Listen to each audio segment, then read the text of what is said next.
Welcome to my video, my review about the boxing that happened Saturday between Anthony Joshua and Dillian Whyte, and also my future opinion of what I do think will happen on the careers of Anthony Joshua and Dillian Whyte. Start with Dillian Whyte and Joshua boxed as amateur. They had a fight. Dillian won it. A lot of people say he only won it because it was Joshua's third fight, plus he had some kickboxing fights before. That's all in the past, which caused all this rivalry what's happened for him to fight as professionals. There was a lot of heat and smack talked from Dillian Whyte. They don't like each other. A lot of people gave Dillian Whyte 1 or 2 rounds with Anthony Joshua. Before he boxed Dillian Whyte, he had 14 fights, 14 knockouts, never been past the 3rd round. A lot of people wrote Dillian Whyte off. People's not giving Dillian the credit because he deserves credit. He deserves credit. He took Joshua into 7 rounds. Not only that, he proved he's got heart. He got hit with some good shots off Joshua. Carried on moving forward. Even managed to rock Joshua in the 2nd round.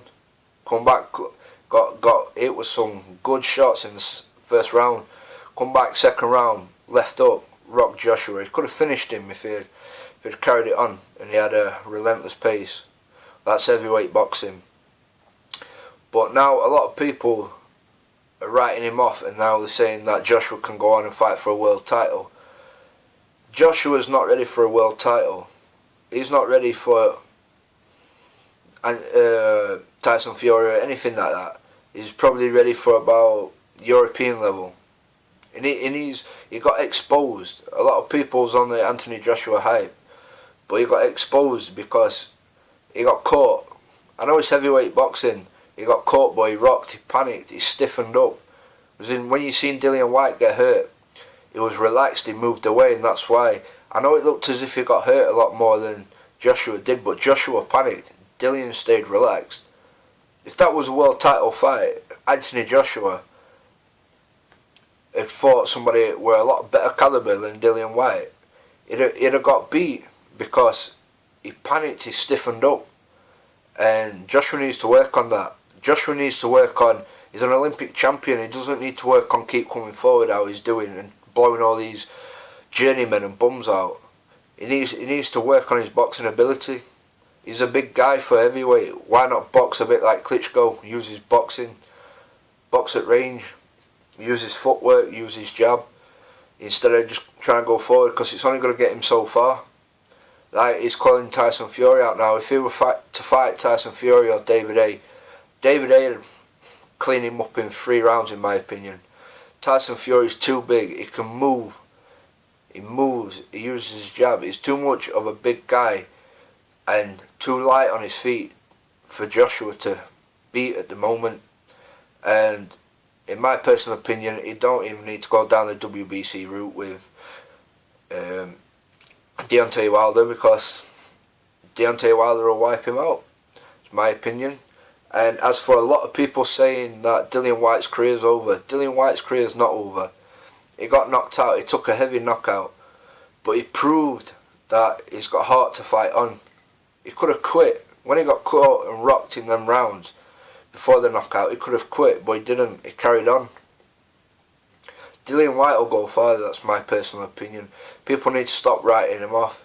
People like Muhammad Ali, boxing greats, Muhammad Ali, Sugar Ray Leonard, Sugar Ray Robinson, Thomas Hitman Hearns, Roberto Duran.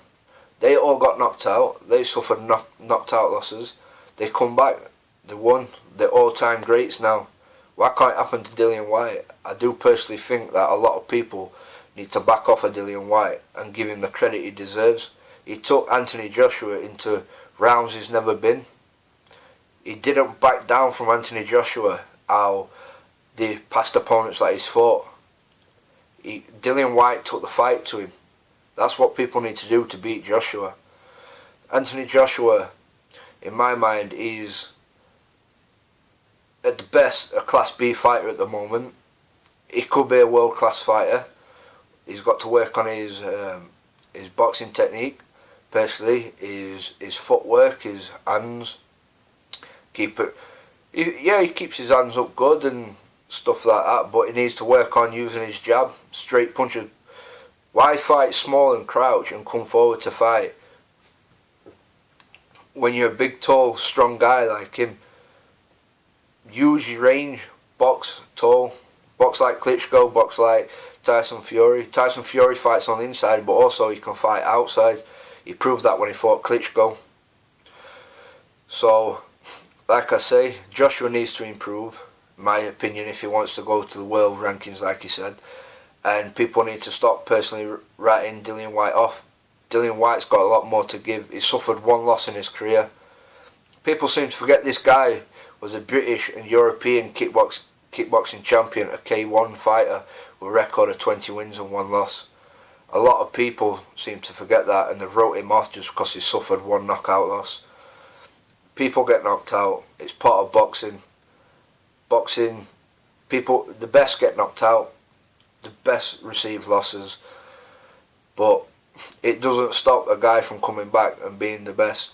How do you know Dillian Whyte could not come back and become, maybe an exaggeration, what's stopping him from coming back and being the best modern day heavyweight champion there is?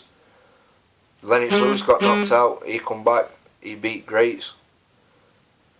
This is my quick review about the Anthony Joshua and Dillian Whyte fight and what I think about the careers in the future. I would either like or subscribe, please. I am going to do some more future videos and reviews about boxing and about other things. I would appreciate you if you put a comment to tell me how could I improve my videos, or what about your opinions on the Anthony Joshua and Dillian Whyte, or any advice what other fights you would like me to review.